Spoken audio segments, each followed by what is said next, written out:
Good morning student.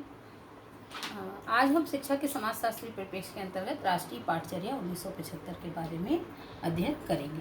तो राष्ट्रीय पाठचर्या के अध्ययन करने के पहले हम देख लें कि पाठचर्या का अर्थ क्या होता है। पाठचर्या का अंग्रेजी पर्यायवाची शब्द करिकुलम है। करिकुलम शब्द की उत्पत्ति लैटिन भाषा से हुई है, जिसका अर्थ है दौड़ का मैदान। पाठचर्या वह क्षेत्र है, मैदान क्षेत्र है, जिसका चक्कर लगाकर व्यक्ति लक्ष्य की प्राप्ति करते हैं। शिक्षा के सभी उद्देश्यों की प्राप्ति पाठचर्या के द्वारा होती है। पाठचर्या शैक्षिक उद्देश्यों की प्राप्ति का साधन है। राष्ट्रीय पाठचर्या 1975 की रूपरेखा को हम देखेंगे तो आगे अंततः 1975 में दिल्ली में पाठ्यक्रम प्रारूप पर विचार करने के लिए एक राष्ट्रीय सम्मेलन बुलाया गया और इसमें देश भर के 200 शिक्षाविदों ने भाग लिया। इसे ही राष्ट्रीय पाठचर्या की रूपरेखा 1975 कहा जाता है। इस पाठचर्या समिति के अध्यक्ष प्रोफेसर रईस अहमद थे। तो पाठचर्या के बारे में तो हम जान गए। आगे हम देखेंगे पाठचर्या की रूपरेखा 1975 के मुख्य सिफारिशों के बारे में। पाठचर्या की मुख्य सिफारिशों में है लोचपूर्ण पाठ्यक्रम का निर्माण, अर्थात पाठ्यक्रम में लोचपूर्णता के गुण होने चाहिए। विज्ञान और तकनीकी के नित नए परिवर्तन होते हैं, जिनको पाठ्यक्रम में शामिल किया जाना आवश्यक होता है। अगला पॉइंट है जनजीवन एवं आकांक्षाओं के अनुरूप। जनजीवन एवं आकांक्षाओं के अनुरूप पाठ्यक्रम को बनाए रखने के लिए जीवन की कुछ आवश्यकताएं, राष्ट्रीय एकता, सामाजिक न्याय, उत्पादन, आधुनिकीकरण, आध्यात्मिक मूल्य इत्यादि पर को पाठ्यक्रम में शामिल किया जाना चाहिए। आगे है अगला पॉइंट है विज्ञान एवं गणित विषय पर बल। तो पाठ्यक्रम में विज्ञान और गणित विषयों को भी पाठ्यक्रम में जोड़ा जाना चाहिए, जिसमें तर्क, जिज्ञासा एवं वैज्ञानिकता का बालकों में हम विकास कर सकें। कार्यानुभव पर बल। अगला पॉइंट है कार्यानुभव पर बल। कार्यानुभव पर बल अगला पॉइंट है कार्यानुभव पर बल, अर्थात छात्रों को सीखने पर बल दिया जाना चाहिए और प्रयोग पर बल दिया जाना चाहिए। उसके बाद नेक्स्ट पॉइंट पे आते हैं हम विभिन्न मूल्यों का विकास। तो जीवन के विभिन्न मूल्यों का विकास भी पाठ्यक्रम में शामिल किया जाना चाहिए। सामाजिक न्याय, जनतांत्रिक मूल्य, राष्ट्रीय एकता इत्यादि विषय को इसमें शामिल किया जाना चाहिए। पाठ्यक्रम लिंग, जाति, भाषा, धर्म या क्षेत्र के आधार पर नहीं होने चाहिए। आगे हम आते हैं त्रिभाषा नीति।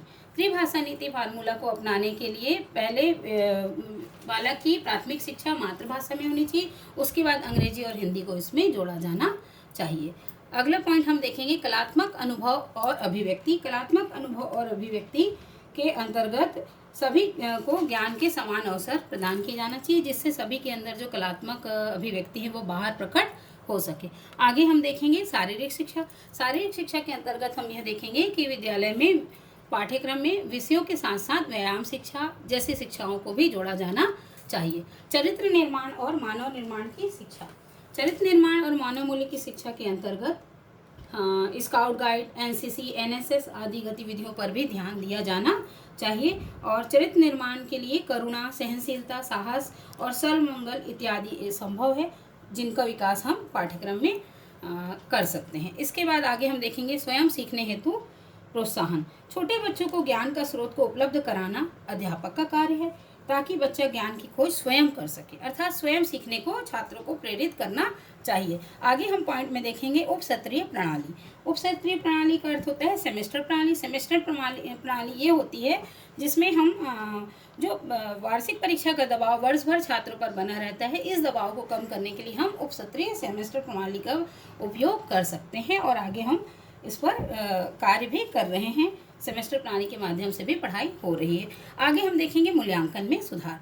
तो शिक्षा सिर्फ मूल्यांकन में सिर्फ बच्चे को रट ले और परीक्षा उत्तीर्ण कर ले, यह परीक्षा नहीं कहलाती है।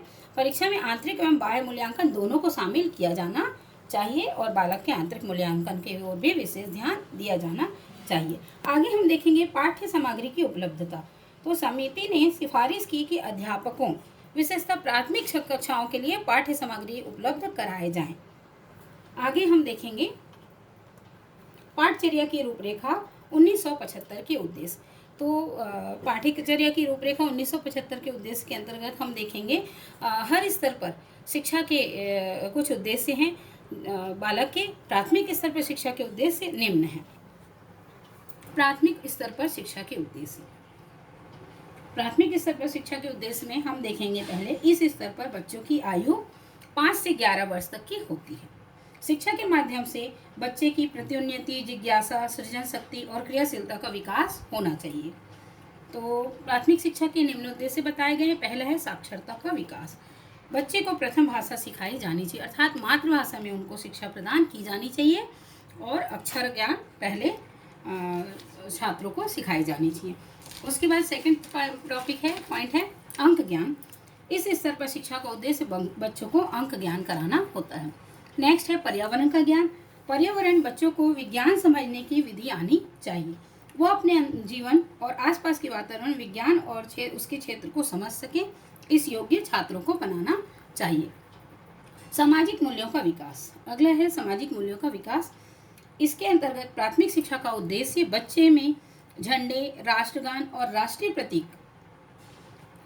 प्रतीकों, देश की जनतांत्रिक पद्धति और संस्थाओं का आदर करने की भावना बच्चों में उत्पन्न करनी चाहिए, अर्थात वो हमारे देश के राष्ट्रीय प्रतीकों का सम्मान करना सीखे। अगला है श्रम के प्रति सम्मान की भावना का विकास। छात्रों में श्रम के प्रति सम्मान की भावना का भी विकास किया जाना चाहिए ताकि वे श्रम के महत्व को समझ सकें।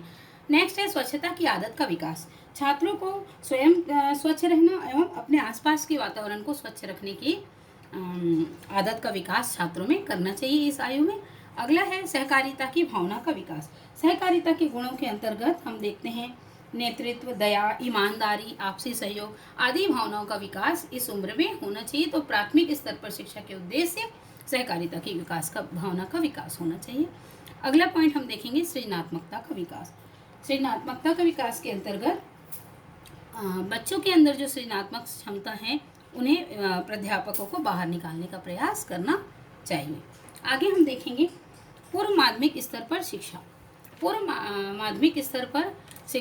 प्राथमिक स्तर पर शिक्षा के उद्देश्य।